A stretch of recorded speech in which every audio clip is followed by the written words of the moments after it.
नमस्कार साथियों, मैं आपका दोस्त विभोर मोतला एक बार फिर से स्वागत करता हूँ करंट अफेयर की नई क्लास में, जिसमें मैं लेकर आया हूँ आपके लिए 10 सवाल और जो बने हैं आज रात तक की सुर्खियों से। ये सभी सवाल आपके आने वाली सभी प्रतियोगी परीक्षाओं के लिए लाभदायक सिद्ध होंगे। चलिए दोस्तों, शुरू करते हैं आज की क्लास को आज के मोटिवेशन कोटेशन के साथ।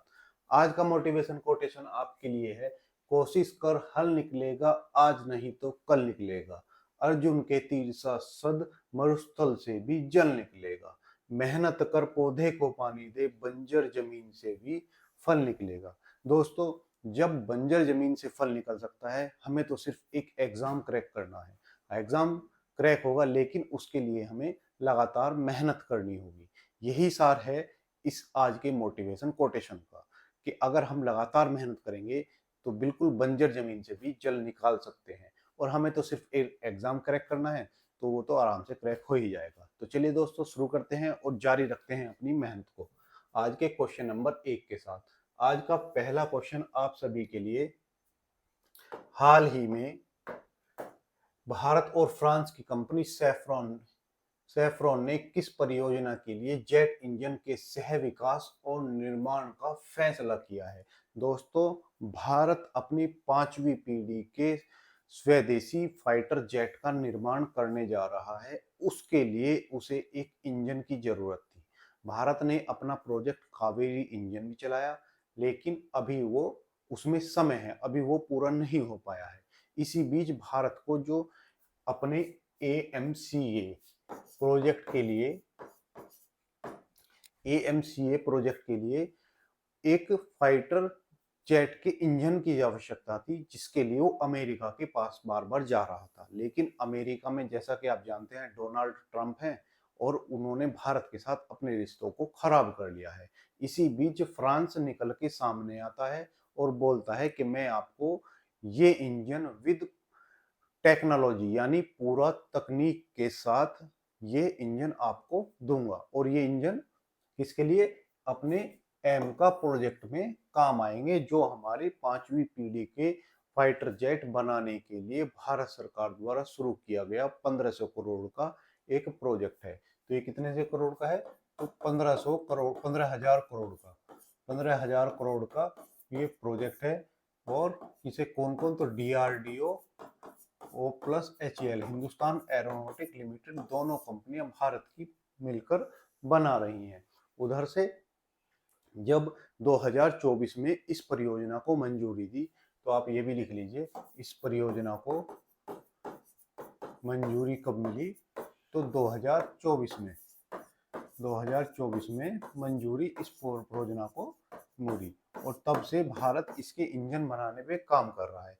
जैसा कि आप जानते हैं, जो हमारा हल्का लड़ाकू विमान तेजस है, उसके लिए भी जीईई ने अभी दूसरा इंजन भिजवाया है। जो हमें अभी काफी इंजन मिल जाने थे, लेकिन अभी उसको लेट करते हुए अमेरिका ने सिर्फ दूसरा इंजन भिजवाया है। यानी अमेरिका का पर भरोसा नहीं किया जा सकता। इसी बीच फ्रांस निकलकर सामने आता है और बोलता है कि डीआरडीओ प्लस फ्रांस की डीआरडीओ प्लस फ्रांस की जो सैफ्रॉन कंपनी है, सैफ्रॉन फ्रांस की कंपनी है, इसने बोला है कि भारत को जो है 5वीं पीढ़ी का के विमान के लिए इंजन प्रोवाइड करेगी, इंजन देगी। और प्लस क्या है? पूर्ण तकनीक साझाकरण, यानी क्या करेगी? पूरी उसकी तकनीक को भी साझा करेगी, जिससे भारत आने वाले समय में इसका एक्सपोर्ट भी कर सकता है। भारत अपने यहाँ भी इसको बना सकता है। जब भारत के पास तकनीक होगी, तो भारत और इंजन भी इसके निर्माण कर सकता है। साथ ही जो हमारे आगे आने वाले प्रोजेक्ट हैं, उनके लिए भी उस तकनीक में बदलाव कर सकता है और अपनी क्षमता के अनुसार या अपनी जरूरतों के अनुसार बदलाव कर उस इंजन को अपने यहाँ पर प्रयोग कर सकता है। इसकी मंजूरी, इसकी घोषणा राजनाथ सिंह जी द्वारा की गई। राजनाथ सिंह जी ने क्या किया? इसकी घोषणा की और कहा कि भारत सरकार की जो सीसीएस है, भारत सरकार की CCS cabinet committee on security इसने मंजूरी दी है। इसने क्या कर दिया है, सीसीएस ने मंजूरी इसको दी है। ठीक है, तो इसको मंजूरी सीसीएस से प्राप्त हो गई है कि आप इसको तकनीक को फ्रांस से ले सकते हैं और उसके साथ साझेदारी कर सकते हैं। तो जो हमारी अगली पीढ़ी का विमान है उसके लिए इंजन हम फ्रांस से लेंगे। तो ये हुई सारी बात हमारी इसके बारे में। तो ये है हमारे फ्रांस से इंजन लेंगे। जो हमारा कावेरी इंजन है तब तक वो नहीं बन रहा, तब तक हम 5वीं पीढ़ी का इंजन फ्रांस से लेंगे। फ्रांस एक यूरोपीय देश है। फ्रांस के बारे में देखें तो फ्रांस एक यूरोपीय देश है। चलिए फ्रांस की ओर चलें। तो ये है हमारा प्यारा भारत। जब भी हम दिशा देखते हैं तो कहाँ से, भारत से अगर हम दिशा देखेंगे तो ये वाली दिशा इसकी वेस्ट, ये ईस्ट, ऊपर वाली नॉर्थ और नीचे वाली साउथ। तो जैसे ही हम पश्चिम की ओर चलेंगे तो यहाँ पर पड़ता है यूरोप। इधर ये रेखा जो यूरोप और एशिया को दो हिस्सों में बांटती है, इसका पश्चिम वाला हिस्सा यूरोप और इसका पूर्व वाला हिस्सा एशिया। अब यूरोप में भी पश्चिमी भाग में एक देश है जिसका नाम है फ्रांस। ठीक है, क्या है इसका नाम, फ्रांस। और इसकी राजधानी राजधानी क्या हो गई इसकी, पेरिस। राजधानी पेरिस। और पेरिस जो है सीन नदी के किनारे स्थित है। सीन नदी के किनारे। आपसे पूछे कि पेरिस किस नदी के किनारे स्थित है, तो पेरिस सीन नदी के किनारे स्थित है। ठीक है, और इसके राष्ट्रपति हो गए आपके इमैनुअल मैक्रोन। इमैनुअल मैक्रोन इसके राष्ट्रपति होगी। यूरोपीय यूनियन का एक महत्वपूर्ण सदस्य है, क्योंकि जब से ब्रिटेन यूरोपियन यूनियन से बाहर हुआ है तो सबसे महत्वपूर्ण सदस्य उसका कौन हुआ है, फ्रांस बन गया है। यानी अभी सबसे बड़ी ताकत यूरोपियन यूनियन की फ्रांस है। ठीक है, तो ये हो गया हमारा फ्रांस। ये हम किस नदी के किनारे है इसकी राजधानी, तो सीन नदी के किनारे इसकी राजधानी है। इसकी मुद्रा, तो इसकी मुद्रा की बात करें तो यूरो यहाँ की मुद्रा है। और फ्रांस की सर्वोच्च चोटी, फ्रांस की जो सबसे ऊंची चोटी है उसका नाम है माउंट ब्लॉक। माउंट ब्लॉक इसकी सबसे ऊंची चोटी हो गई। ठीक है, इसके अगर एक बात करें तो नॉर्थ में इसके एक देश है जिसका नाम है यूके, यूनाइटेड किंगडम। और दोनों के बीच में एक जल संधि है। कौन सी जल संधि है, जिसे हम डोवर जल संधि के नाम से जानते हैं। डोवर जल संधि। तो डोवर जल संधि अगर आपसे कोई पूछे कहां पर है, तो फ्रांस और यूके यानी ब्रिटेन के बीच में डोवर जल संधि है। और इसका एक हिस्सा है जिसे हम बोलते हैं डोवर जल संधि का ही इंग्लिश चैनल। इंग्लिश चैनल जो लगभग 32 किलोमीटर चौड़ा है। और इसको तैरकर पार करने वाले पहले भारतीय, क्योंकि 32 किलोमीटर चौड़ा है तो इसको तैरकर भी लोग पार कर लेते हैं। और इसको तैरकर पार करने वाले पहले भारतीय थे मिहिर सेन। मिहिर सेन इसको तैरकर पार करने वाले पहले भारतीय थे। बाकी अगर बात करें महिलाओं में, तो महिलाओं में इसे पार करने वाली आरती शाह। आरती शाह ने इसको तैरकर पार किया था। तो ये पूरी जानकारी आपको हो गई फ्रांस के बारे में। चलिए क्वेश्चन नंबर 2 है, हाल ही में केंद्र सरकार ने अगली पीढ़ी के सुधारों और विकसित भारत की दृष्टि के लिए किसकी अध्यक्षता में उच्च स्तरीय समिति गठित की है। तो अभी भारतीय सरकार ने क्या कहा है, जो हमारे आने वाली पीढ़ी है यानी अगली पीढ़ी, उसमें जो सुधार किए जाएंगे, उस पीढ़ी के लिए जो सुधार किए जाएंगे या हमें विकसित भारत बनाने के लिए जो भी सुधार की आवश्यकता होगी, उसके लिए एक समिति का गठन किया है। और उसकी अभी अध्यक्षता किसको दी गई है, ये क्वेश्चन में पूछा गया है। ठीक है, तो सबसे पहले बात करें तो अगली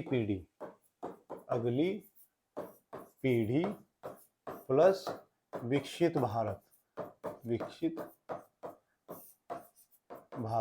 और विकसित भारत हमें कब तक बनाना है, 2047 तक हमारा लक्ष्य है कि हम भारत को एक विकसित देश बना देंगे। तो उसी क्रम में अगली पीढ़ी के सुधारों के लिए ये क्या करना है हमें, सुधार और विकसित भारत, इसके लिए 2 समितियों का निर्माण किया गया है। 2 समितियों का निर्माण किया गया है, ठीक है। तो 2 समिति हमने इसके लिए बनाई गई है। अब इन समितियों में जो मुख्य इनकी अध्यक्षता दी गई है, इनकी दोनों की अध्यक्षता कौन करेंगे? तो जो हमारे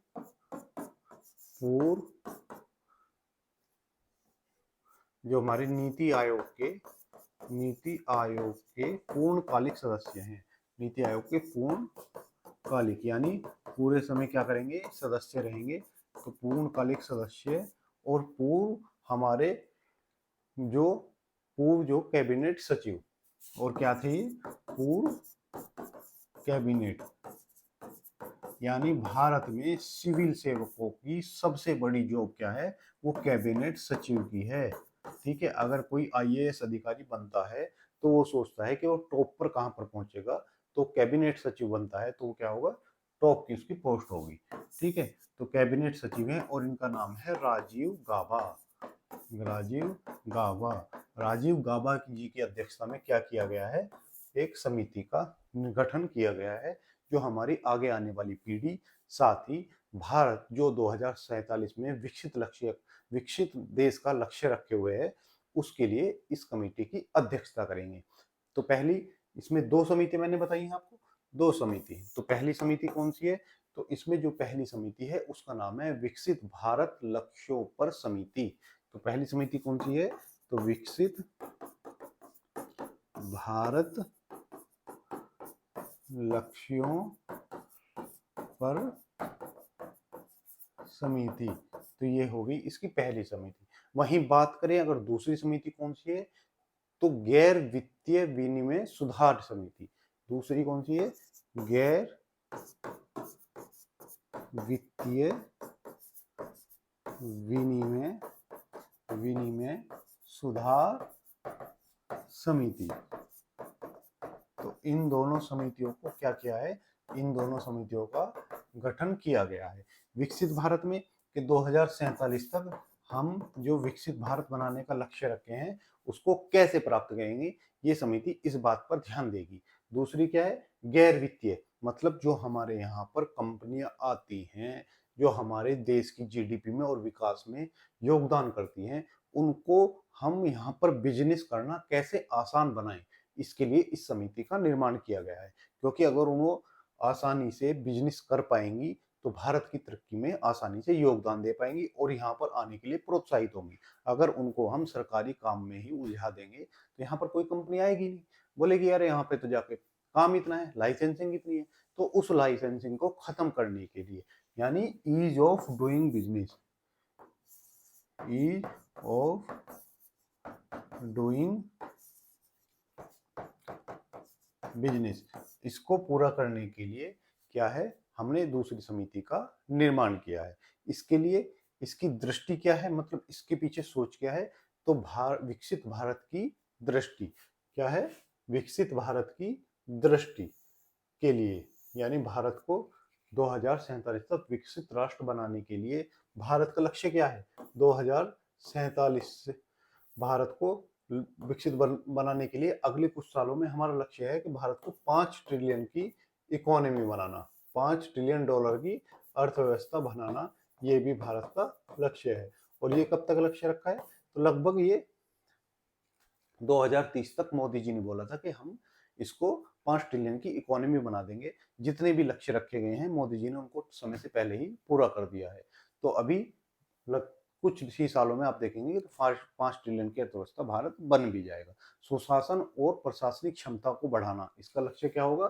सुशासन और प्रशासनिक क्षमता को बढ़ाना। ईज ऑफ डूइंग बिजनेस तभी बढ़ पाएगी अगर यहाँ पर प्रशासन ठीक होगा और उसकी दक्षता को और बढ़ाया जाएगा, ठीक। तो ये हो गया हमारा क्वेश्चन नंबर 2। दूसरा, अब बात करें यहाँ पर एक नीति आयोग की, तो ये हो गए हमारे राजीव गाबा जी, जो अभी इनके अध्यक्ष चुने गए हैं। अब हमने यहाँ पर देखा नीति आयोग,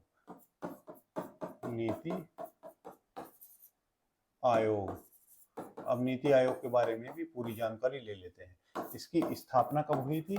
तो नीति आयोग की स्थापना 1 जनवरी को 1 जनवरी 2015 को इसकी स्थापना की गई। किसके स्थान पर? तो योजना आयोग के स्थान पर इसकी स्थापना की गई थी। इसके जो हेड होते हैं, यानी इसके जो अध्यक्ष होंगे, वो हमेशा कौन होंगे? तो वो हमारे देश के प्रधानमंत्री इसके अध्यक्ष होते हैं। साथ ही इसके 2 महत्वपूर्ण पोस्ट होती हैं, एक सीईओ और एक उपाध्यक्ष। जो उपाध्यक्ष हैं उनका नाम है सुमन बेरी। क्या नाम है उनका? सुमन बेरी। सुमन बेरी इसके उपाध्यक्ष हैं। और बीवीआर सुब्रमण्यम इसके सीईओ हैं। बीवीआर सुब्रमण्यम क्या हैं? इसके सीईओ हैं। तो ये पूरी जानकारी आपको नीति आयोग के बारे में। 1 जनवरी को 2 संस्थाओं की हमारे देश में स्थापना हुई है, एक नीति आयोग, दूसरा डीआरडीओ। इस बात को आप याद रखेंगे। चलिए,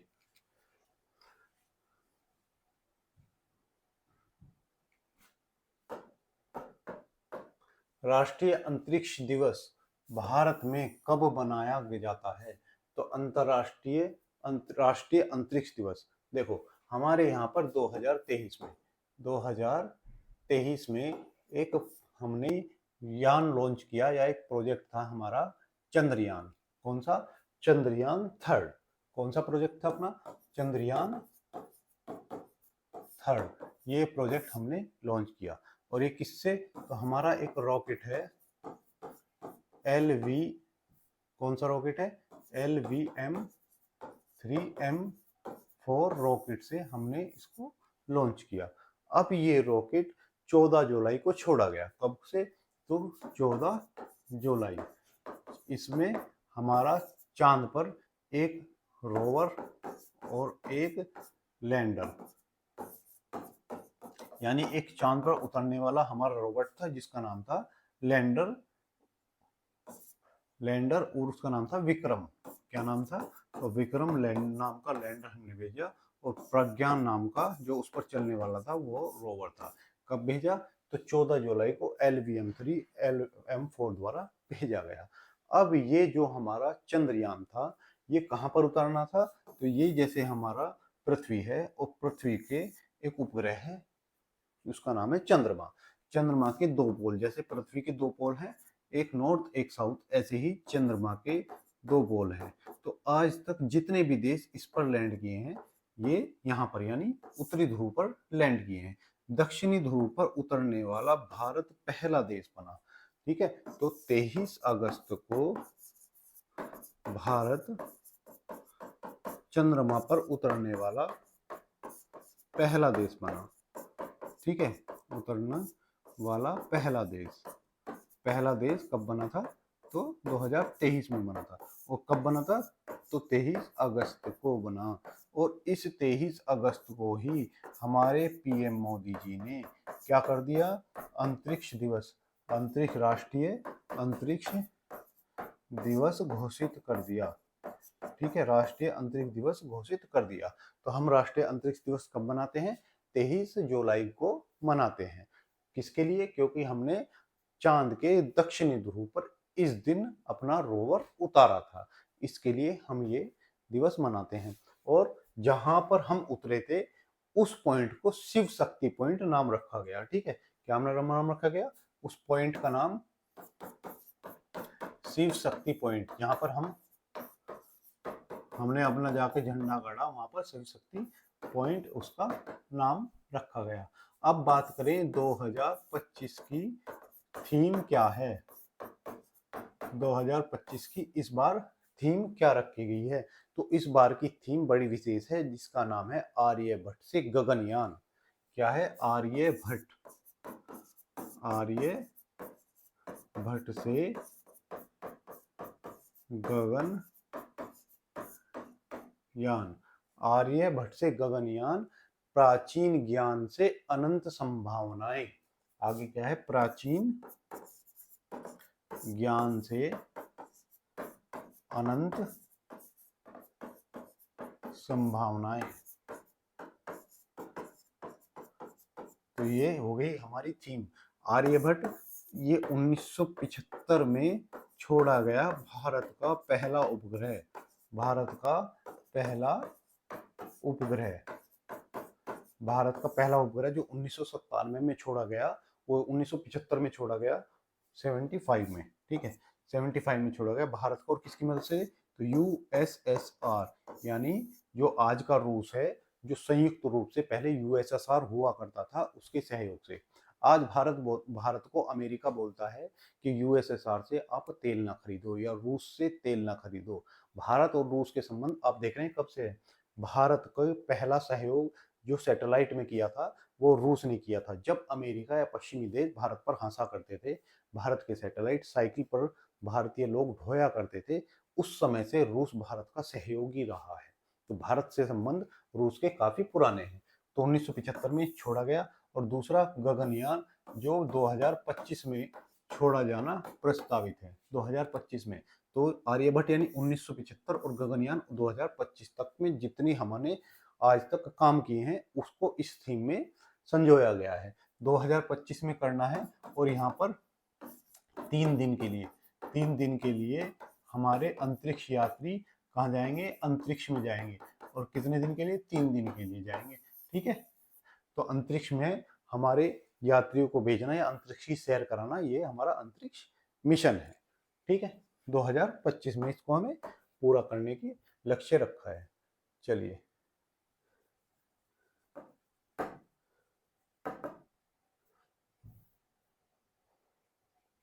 तो ये हमारा अंतरिक्ष। अब बात कर लेते हैं, किसकी बात करें? तो हमारे जो महत्वपूर्ण दिवस हैं अगस्त के, वो भी आज देख लेते हैं। तो अगस्त के महत्वपूर्ण दिवस, 1 अगस्त को हमारा कौन सा दिवस है?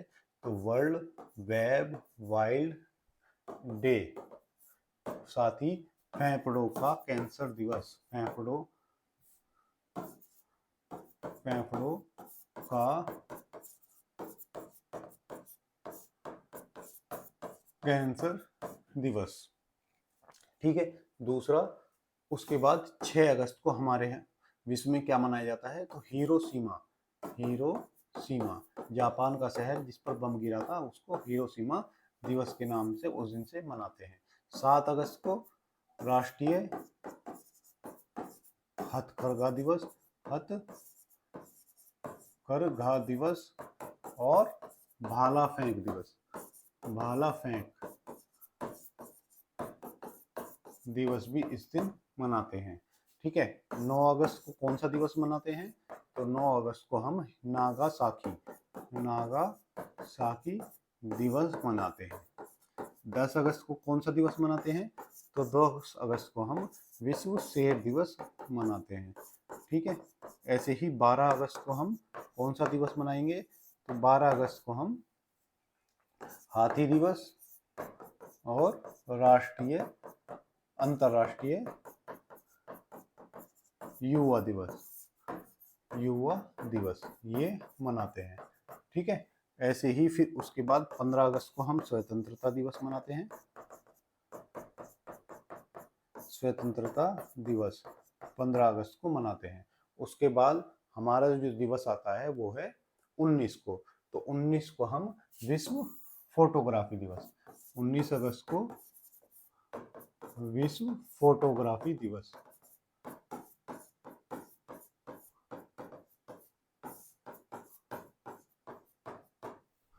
विश्व फोटोग्राफी दिवस हम 19 को मनाते हैं। साथ ही 20 को हम 3 दिवस मनाते हैं। 20 को 3 दिवस तो कौन कौन से हो गए? अक्षय ऊर्जा दिवस,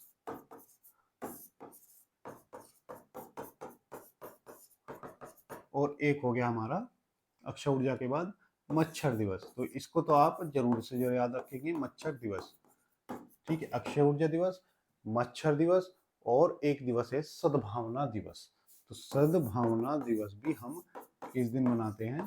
तो हम 23 अगस्त को, 20 अगस्त को हम मनाते हैं। तो ये पूरे महत्वपूर्ण दिवस आपके अगस्त के हुए। चलिए, क्वेश्चन नंबर 4 है, हाल ही में अपेडा, हाल ही में क्या है? अपेडा ने क्या किया है कि किस शहरों में नए क्षेत्रीय कार्यालय खोलने का निर्णय लिया है?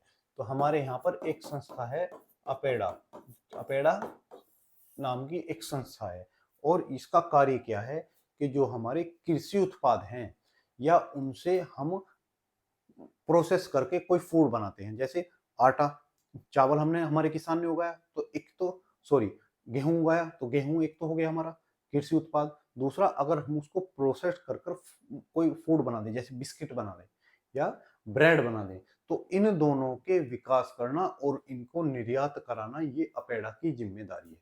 ठीक है, तो अपेडा एक संस्था है जिसका नाम है agriculture and processed food product. तो फुल फॉर्म इसकी लिख ली, वैसे तो आपसे कभी पूछेगा नहीं, तो आप लिख लीजिए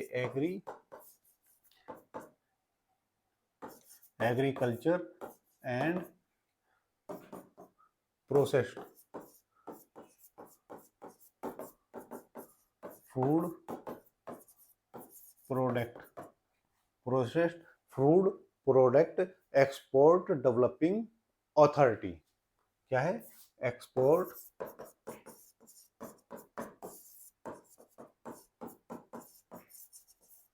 अथॉरिटी। तो ये इसकी फुल फॉर्म होगी, यानी भारत में जो कृषि और उस प्रसंस्कृत जो उत्पाद हैं उसको एक्सपोर्ट करना, यानी उसका निर्यात करना, जिससे किसानों के पास पैसा आ सके या हमारे यहाँ पर जो उद्योग हैं उनके पास पैसा आ सके और उनका माल अच्छी तरह से बिक सके, ये अपेडा का काम देखती है। और ये किसके अधीन आती है? तो जो हमारा ये वाणिज्य और उद्योग मंत्रालय है, वाणिज्य और उद्योग मंत्रालय, इसके अधीन आती है। ठीक है, इसके अधीन आने वाली संस्था है। और इसके वर्तमान मंत्री कौन है? तो आपको याद होगा पीयूष गोयल जी हमारे इसके वर्तमान में मंत्री हैं। तो पीयूष गोयल जी वर्तमान में मंत्री हैं। और इसकी स्थापना कब हुई थी? तो इसकी स्थापना दिसंबर 1986 में इसकी स्थापना की गई, यानी 1986 में इसकी स्थापना की गई। 1986 में लागू हो गई, स्थापना इसकी 85 में एक अधिनियम के द्वारा की गई थी, लेकिन इसमें अभी इसकी स्थापना की। इसके कार्यालय कितने हैं? तो इसके वर्तमान में भारत में वर्तमान में 16 कार्यालय हैं। कार्यालय 16 कार्यालय हैं। अब इसने अपनी और 3 कार्यालयों को खोला है। ठीक है, 3 कार्यालय इसने कहाँ पर खोले हैं? तो पटना, रायपुर और देहरादून। तो कहाँ पर है? पटना, पटना बिहार, रायपुर, रायपुर कहाँ पर? तो छत्तीसगढ़, और देहरादून, देहरादून ये हमारा उत्तराखंड। ठीक है, तो रायपुर, देहरादून और पटना में इसके क्या खोले गए हैं? तो अभी इसके क्षेत्रीय कार्यालय यानी केंद्र खुले गए हैं। अब बात करें उत्तराखंड की, तो उत्तराखंड और छत्तीसगढ़ दोनों 2000 में क्या हुए? अलग राज्य बने, अलग राज्य बने। ठीक है, उत्तराखंड कब बना? तो उत्तराखंड छत्तीसगढ़ 1 नवंबर को, और उत्तराखंड किसको? 1 नवंबर, और उत्तराखंड 9 नवंबर, और झारखंड 15 नवंबर को। 3 राज्य बने थे। आप ये भी बात यहाँ पर याद रखेंगे। ठीक है, तो जो हमारा व्यापार है उसको सुगम बनाने के लिए अभी क्या किया गया है? 3 क्षेत्रीय कार्यालयों की स्थापना की गई है। तो कहाँ पर है? तो ये हमारा पटना, रायपुर और देहरादून 3 जगह ये अभी इनके क्षेत्रीय कार्यालय खोले गए हैं। अब नए कार्यालय हैं तो इनका क्या होगा? कार्य क्या होगा कि इनके नए कार्यालय को महत्वपूर्ण क्यों है कि निर्यातकों के लिए शिपमेंट दस्तावेजीकरण प्रक्रिया को सरल बनाएगी। मतलब जो हमारे निर्यात करने वाले लोग हैं उनके लिए जो डॉक्यूमेंटेशन है उसको आसान बनाना इनका कार्य होगा। उनको तकनीकी सहयोग देना, क्षमता निर्माण करना और उनका मार्गदर्शन करना, ये इसका कार्य होगा। फल, सब्जी, अनाज, दालें, जैविक उत्पाद, इनके निर्यात को बढ़ाना और लोगों को प्रोत्साहित करना कि आप इसका और ज्यादा उत्पादन करें। स्थानीय किसान निर्यातक को दूर कार्यालय से सीधे अपेडा की सेवाओं का लाभ मिल सके, ये भी इसका कार्य होगा। मुख्य भूमिका क्या रहेगी? कृषि निर्यात और अवसंरचना उद्योगों का विकास होगा, यानी कृषि के उत्पाद से जो संस्कृत फूड बनना चाहिए या खाद्यान्न बनना चाहिए उसको प्रोत्साहन मिलेगा। निर्यातक पंजीकरण होगा, पैकेजिंग, लेबलिंग और गुणवत्ता मानक तय किए जाएंगे। विपणन पहल, व्यापार मेले, खरीद विक्रेता की बैठक का आयोजन किया जाएगा जिससे लोग आपस में मिल सकें और व्यापार को बढ़ावा मिल सके। नई जगहों की रणनीति, पटना, रायपुर और देहरादून। जहां पटना में अनाज, लीची, आम, सब्जियां इनके उत्पादन के केंद्र हैं और इनकी कटाई के बाद जो अवसंरचना की आवश्यकता पड़ती है उसका विकास करना भी इनका लक्ष्य होने वाला है। तो ये हुआ हमारा क्वेश्चन नंबर 4। आज का क्वेश्चन नंबर 5 है कि हाल ही में जो हमारे कौन है, ट्रम्प साहब, उन्होंने क्या किया है। जब से ट्रम्प आए थे तब से हमारे यहाँ पर कोई भी अमेरिकी राजदूत नहीं था। अब अमेरिका के राष्ट्रपति ने एक अपने सहयोगी को यहाँ का राजदूत नियुक्त किया है। तो उनका नाम क्या है? तो उनका नाम है सर्जियो गौर। क्या नाम है इनका? तो इनका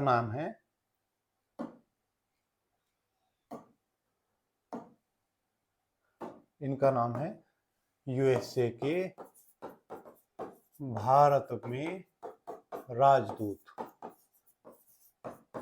और कौन नियुक्त हुए हैं? वो हैं सर्जियो गौर। अब आप बोलेंगे कि राजदूत क्या होता है?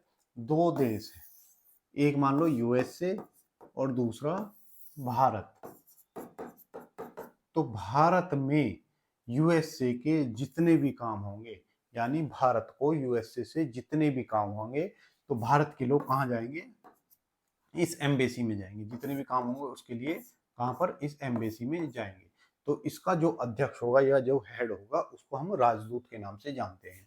जैसे भारत की भी कहाँ पर होगी? यूएसए में एक ऑफिस होगा जहाँ पर यूएसए में रहने वाले भारतीय हों या यूएसए की सरकार हो, जितने भी भारत में काम होंगे तो संपर्क किससे कराया जाएगा? तो इसी ऑफिस से किया जाता है। अब इसमें जो प्रतिनिधित्व होता है देश का, जो पूरी इसकी देखरेख करेगा, उसको हम राजदूत के नाम से जानते हैं।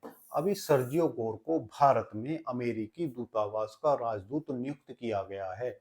सर्जियो गोर, जिनके बारे में डोनाल्ड ट्रंप के सहयोगी रहे चुनाव में, जिन्हें डोनाल्ड ट्रंप ने को सबसे पैसा दिया ज्यादा, एलन मस्क, उन्होंने कहा है कि मेरी ट्रंप की बात बिगाड़ने के पीछे सबसे ज्यादा हाथ इस सर्जियो गोर का है। और इसको उन्होंने सांप की संज्ञा दी, यानी एलन मस्क इनको सांप के नाम से बुलाते हैं कि ये सांप है जो जिसका काम डसना है, ऐसा।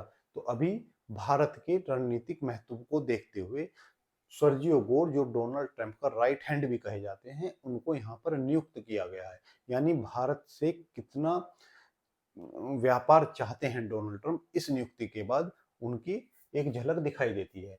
तो जो हमारे भारत में अमेरिकी राजदूत होंगे वो कौन होंगे? सर्जियो गोर होंगे। साथ ही जो हमारा दक्षिण और मध्य एशिया है, यानी अगर मैं आपकी मैप की बात करूं तो जहां से भारत है, भारत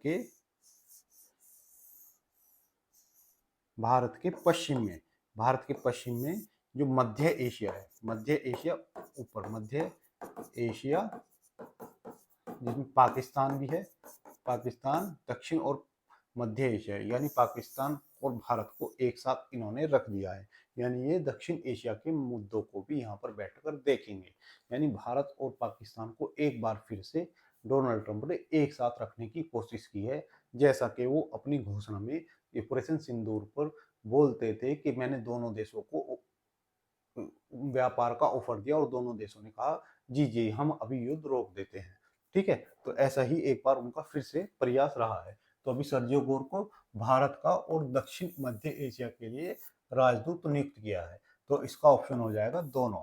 ठीक है, अभी मैं आपको इनके दर्शन भी करा देता हूँ। तो ये हैं आपके सर्जियो गोर, जो ट्रम्प के राइट हैंड है। ये 38 वर्षीय व्यक्ति हैं जिनका जन्म उज्बेकिस्तान में हुआ था। ठीक है, उज्बेकिस्तान में 1986 में इनका जन्म हुआ और अभी ये यूएस के राष्ट्रपति के सबसे महत्वपूर्ण और करीबी आदमियों में से एक हैं। आप मुझे बताएंगे उज्बेकिस्तान की राजधानी क्या है, कमेंट बॉक्स में लिखकर। ठीक है, चलिए आप देखते हैं क्वेश्चन नंबर 6। क्वेश्चन नंबर 6 है आपका, हाल ही में केरल ने किस परियोजना के तहत खुद को भारत का पहला पूर्णतः डिजिटल साक्षर राज्य घोषित किया है? तो आप इसको इम्पोर्टेंट मार्क करेंगे क्योंकि भारत का पहला पूर्णतः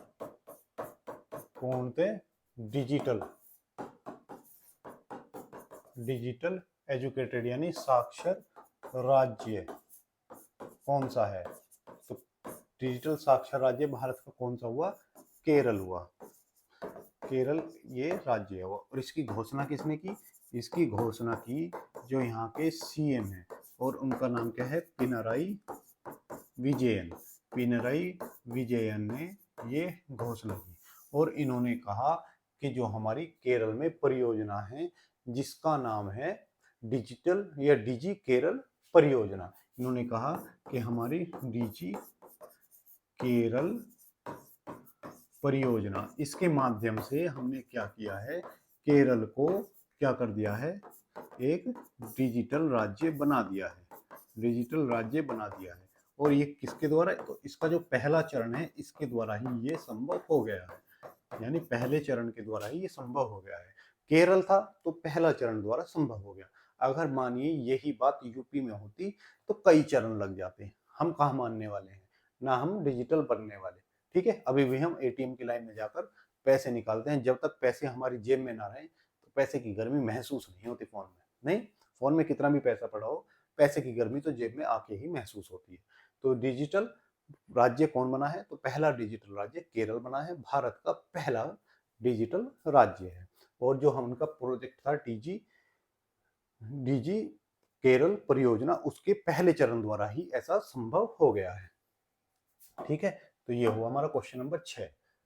ठीक, अब चलिए हम बात करते हैं किसकी? केरल की। चलो यहीं पे लिख देते हैं एक बार। तो केरल जो भारत का एक दक्षिणतम राज्य है। ठीक है, भारत का दक्षिणतम राज्य केरल। तो केरल जिसकी राजधानी क्या है? तो तिरुवनंतपुरम। तिरुवनंतपुरम इसकी राजधानी है। यहाँ के सीएम कौन है? तो पिनराई विजयन यहाँ के सीएम हैं। और यहाँ के जो राज्यपाल हैं, राज्यपाल का नाम क्या है? तो राज्यपाल का नाम है आचार्य अकलेकर। यहाँ के राज्यपाल का नाम है आचार्य राजेंद्र विश्वनाथ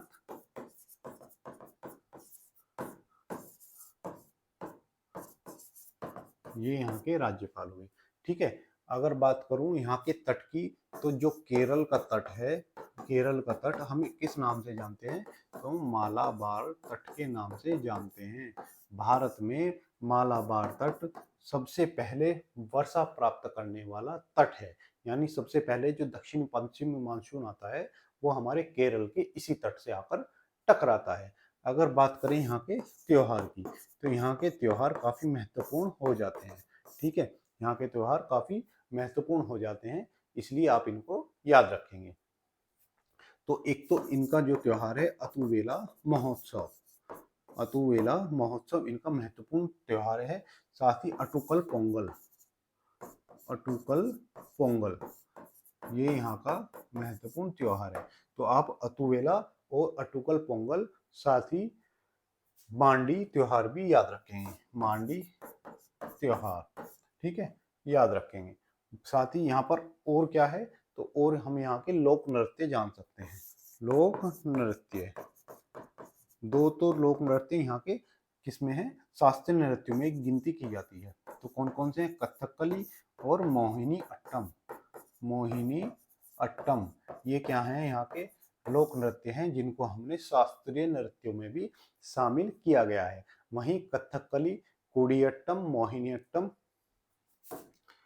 कुडी अट्टम, मोहिनीअट्टम, कालियट्टम ये यहाँ के त्योहार हैं। तो कुडियट्टम, कालियट्टम जिसमें भी अट्टम आएगा तो कहाँ का होगा? वो यहाँ का होगा। ठीक है, तो ये हो गए इनके त्योहार। अब बात करें नेशनल पार्क्स की, तो नेशनल पार्क यानी राष्ट्रीय उद्यान कौन कौन से हैं? तो पेरियार, एनराकुलम, साइलेंट वैली,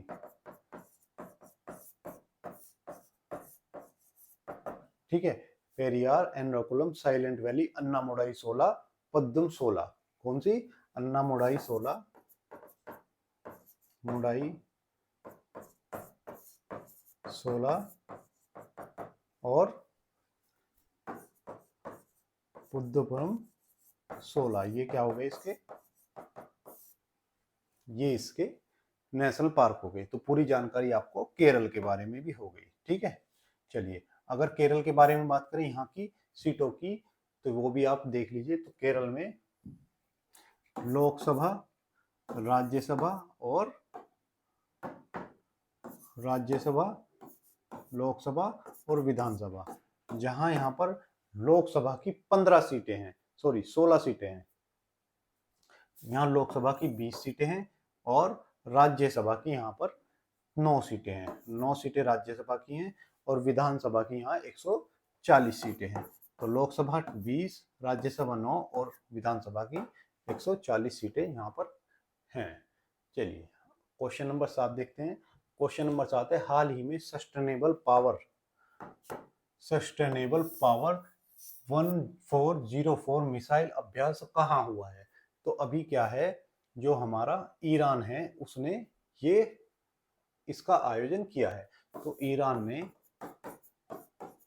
इजराइल हमले के बाद पहला युद्ध अभ्यास किया है और कहां पर किया है? तो ओमान की खाड़ी और उत्तरी हिंद महासागर में इसका आयोजन किया गया है। जैसा कि हम जानते हैं हमारा ये है प्यारा भारत, और प्यारे भारत से हम इधर चलेंगे तो यहाँ पर कौन सा आएगा?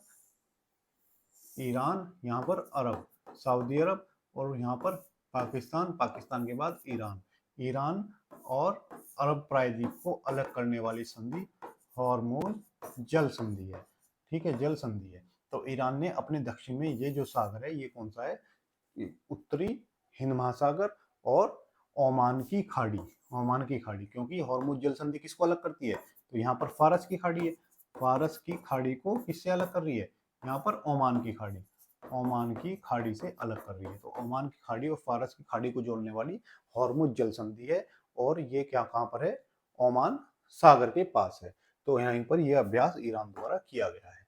ठीक है, तो ये ईरान का अभ्यास जो इजराइल के हमले के बाद पहली बार किया गया।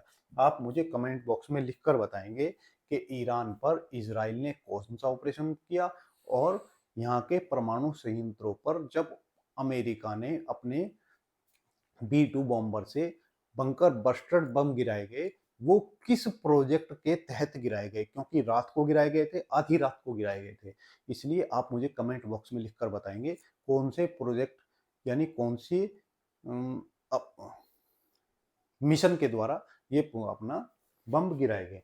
ठीक है, अब देखते हैं क्वेश्चन नंबर अपना 8। क्वेश्चन नंबर 8 है, हाल ही में दिल्ली पुलिस का नया आयुक्त किसे नियुक्त किया गया है?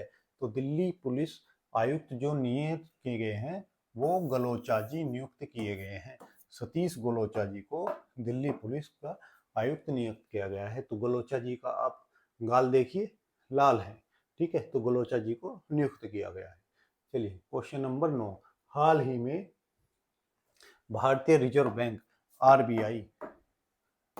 आरबीआई ने इंद्रनील भट्टाचार्य को किस पद पर नियुक्त किया है? तो इन्होंने जो हमारी मौद्रिक नीति समिति है, कौन सी? मौद्रिक नीति समिति एमपीसी का पदेन सदस्य इनको नियुक्त किया है। तो जैसे हम बात करें आरबीआई जिसकी स्थापना 1934 के अधिनियम द्वारा 1935 में की गई, और 1935 में इसका जो हेड क्वार्टर था वो कलकत्ता में बनाया गया। कलकत्ता में इसका हेड क्वार्टर बनाया गया, जो 1937 से कहाँ कर दिया? शिफ्ट, मुंबई शिफ्ट कर दिया गया, और वर्तमान में ये मुंबई में है। ठीक है, इसके जो वर्तमान हेड हैं वो कौन है? तो संजय मल्होत्रा जी इसके वर्तमान हेड हैं। ठीक है, इसके जो पहले हेड थे वो ओसबॉर्न स्मिथ थे। ओसबॉर्न स्मिथ इसके पहले अध्यक्ष थे, और जो उसके बाद भारतीय अध्यक्ष यानी इसके पहले भारतीय अध्यक्ष सीडी देशमुख इसके पहले भारतीय अध्यक्ष थे। ठीक, तो अभी इसके मौद्रिक नीति समिति का अध्यक्ष बनाया गया। अगर आपसे पूछ ले कि किस समिति की सिफारिश पर आरबीआई का गठन किया गया, तो यह हिल्टन यंग आयोग की सिफारिश पर या इसको शाही आयोग भी कहा जाता है। शाही आयोग की सिफारिश पर इसका गठन किया गया। सीडी देशमुख क्या है, इसके वर्तमान अध्यक्ष हैं। ठीक है। उसके बाद अगर मैं बात करूं आपकी मौद्रिक नीति समिति, मौद्रिक नीति समिति ये कब गठित की गई, तो हमारे यहाँ पर एक समिति का निर्माण किया गया था जिसका नाम था उर्जित पटेल समिति। पटेल समिति, इसका गठन कब किया गया, 2013 में गठन, और इसकी रिपोर्ट जो आई वो 2014 में आई। इसने कहा कि भारत में महंगाई दर को नियंत्रित करने के लिए 4 ±2% महंगाई होनी चाहिए। कितनी, 4 ± 2, यानी 4 हो या 6 हो या 2 से 6 के बीच हो। ±2 का मतलब है कि या तो 2 हो या फिर 6 हो, इसके बीच में महंगाई दर रहे तो भारत का विकास सबसे अच्छी तरह से हो सकता है। तो इसी के लिए इन्होंने सिफारिश की और मौद्रिक नीति समिति का गठन कब किया गया, तो 2016 में इसका गठन किया गया। तो ये था हमारा क्वेश्चन नंबर 9। तो ये आरबीआई के बारे में पूछा जाता है कि इसकी लोगो पर किसका फोटो है, तो बंगाल टाइगर और ताड़ के वृक्ष का फोटो इस पर लगा हुआ है। आज का अंतिम क्वेश्चन, क्वेश्चन नंबर 10, और जो है कि हाल ही में चेतेश्वर पुजारा ने किस तारीख को क्रिकेट के सभी प्रारूपों से संन्यास लेने की घोषणा की है। हमारे क्रिकेट के दीवार कहे जाने वाले चेतेश्वर पुजारा जी ने अभी संन्यास लेकर क्रिकेट को अलविदा कह दिया है। तो कब कहा है, तो 24 अगस्त को इन्होंने कहा है कि अब मैं क्रिकेट नहीं खेलूंगा, या अब ये क्रिकेट से संन्यास लेते हैं। तो ये हमारे चेतेश्वर पुजारा जी रहे जिन्होंने क्रिकेट को अलविदा कहा है। ठीक, तो ये थे हमारे आज के 10 क्वेश्चन। आशा है आज का आपको प्रयास पसंद आया होगा। अगर आपको ये प्रयास हमारा पसंद आया हो तो कृपया वीडियो को लाइक करें, चैनल को सब्सक्राइब करें और अपने दोस्तों के साथ शेयर करना ना भूलें। धन्यवाद।